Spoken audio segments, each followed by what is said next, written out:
Bienvenidos y bienvenidas a esta entrevista. El día de hoy vamos a entrevistar al profesor Juan Bernal, profesional en cultura física y magíster en ciencias y tecnologías del deporte y actividad física.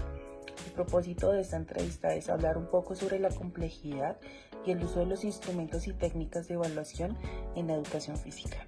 ¿Cómo estás? Muchas gracias por la invitación, es un gusto estar aquí, me complace mucho estar en este espacio de discernimiento. Bueno, Juan Guillermo, pues nada, arranquemos con esta entrevista. Sabemos que la evaluación en la educación física es algo complejo, pero nos gustaría que nos explicaras el por qué. ¿Qué opinas tú? Así es, la evaluación es un tema bastante complejo, pues no se trata únicamente de medir las habilidades físicas del estudiante. La evaluación es un tema interesante porque en él convergen distintos aspectos como los aspectos legales, aspectos pedagógicos, aspectos del contexto e incluso algunos autores atreven a señalar que influyen mucho la formación del docente, la formación que recibe como en su pregrado y también pues obviamente la capacitación que él recibe a lo largo de su práctica profesional. Como lo explican Lima, Frosier, Stig y Dos Santos en el año 2021, las prácticas evaluativas están influenciadas por las políticas educativas del país. Ellos realizaron un estudio donde determinaron que en 3 países de Sudamérica, Brasil, Uruguay y Colombia, las prácticas evaluativas y las prácticas pedagógicas de los docentes estaban permeadas por la política de turno. En Colombia, por ejemplo, a partir de la Ley 92 del 1888, se estableció como, por ejemplo, la gimnasia era una área fundamental, una área obligatoria dentro del currículo educativo. Luego el decreto 1419 de 1968 introduce el modelo psicomotor. De la misma manera, la ley 115 de 1994 ya incluye la educación física como una área fundamental dentro del currículo de la educación básica primaria, de la educación secundaria y la educación media. Finalmente, en la actualidad contamos con los lineamientos curriculares de educación física, un documento expedido en el año 2010 que de alguna u otra manera es el documento guía para las prácticas de los docentes de educación física. Esos antecedentes muestran cómo la legislación impacta de una forma directa en la forma de evaluar de los docentes de educación física y por lo tanto en sus prácticas evaluativas. Perfecto, Juan Guillermo. Nos gustaría entonces saber qué modelos o enfoques crees que han influido a lo largo del tiempo para crear esta evaluación en la educación física.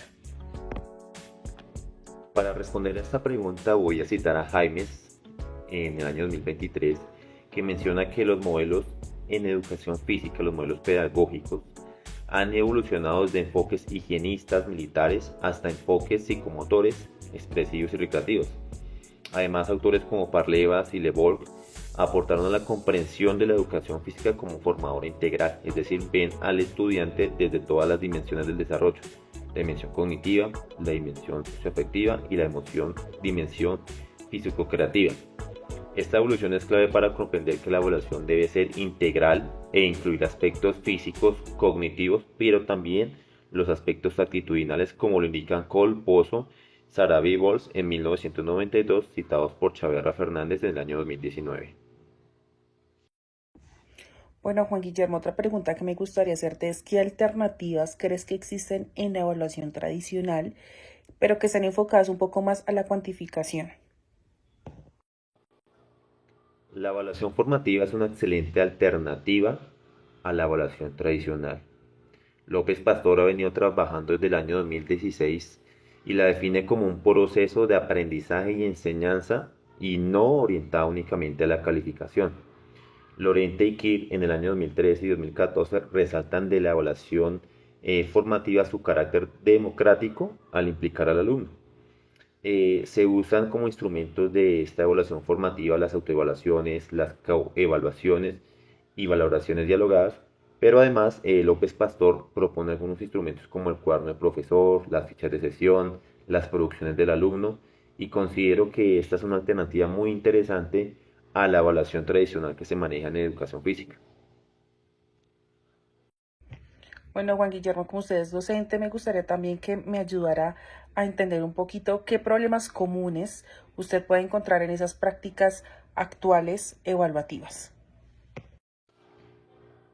Bueno, las principales problemáticas o las más comunes en las prácticas evaluativas, como lo advierte la APUR, es la existencia de una dependencia excesiva de las pruebas físicas, de su medición a través de test o de pruebas físicas, que finalmente pues solo miden habilidades motoras, las capacidades físicas. Esto pues obviamente limita la comprensión del aprendizaje integral y el desarrollo de un aprendizaje significativo en el estudiante. De la misma manera, Talero Guarnizo en el año 2022 sugieren equilibrar la evaluación de aprendizajes procedimentales y también involucrar la parte conceptual, es decir, la dimensión cognitiva, y la parte actitudinal, es decir, trabajar la dimensión socioafectiva. Muy interesante esa respuesta, Juan Guillermo. También nos gustaría saber entonces en qué contexto y qué papel juega la formación docente. Sin duda alguna, la formación es crucial y fue un aspecto que señalamos al inicio de la entrevista. La formación es un factor que permea las prácticas docentes. Herrero González y colaboradores en el 2021 destacaban que la formación inicial y continua del profesorado influye directamente en la aplicación de una evaluación de tipo formativa, pues permite unas prácticas más equitativas y centradas en el desarrollo integral del estudiante. Además, un docente que se está capacitando constantemente es un docente que está a la vanguardia de las actualizaciones, no solo en las prácticas evaluativas, sino también en las prácticas pedagógicas. Bueno, Juan Guillermo, muchísimas gracias a usted. Le agradecemos por su tiempo y sus conocimientos con esta visión tan integral. Por fin podemos comprender cómo la complejidad de los instrumentos y las técnicas de evaluación en el área de educación física. Te agradecemos muchísimo y nos estaremos viendo en una próxima entrevista. Muchas gracias. Hasta luego. Bueno, agradezco la oportunidad de estar acá en este espacio de discernimiento, de ampliación de los conocimientos acerca de un tema relevante como es los instrumentos y las prácticas evaluativas en educación física. Esperamos poder contar con esos espacios y vernos en otra oportunidad. Muchas gracias. Feliz tarde.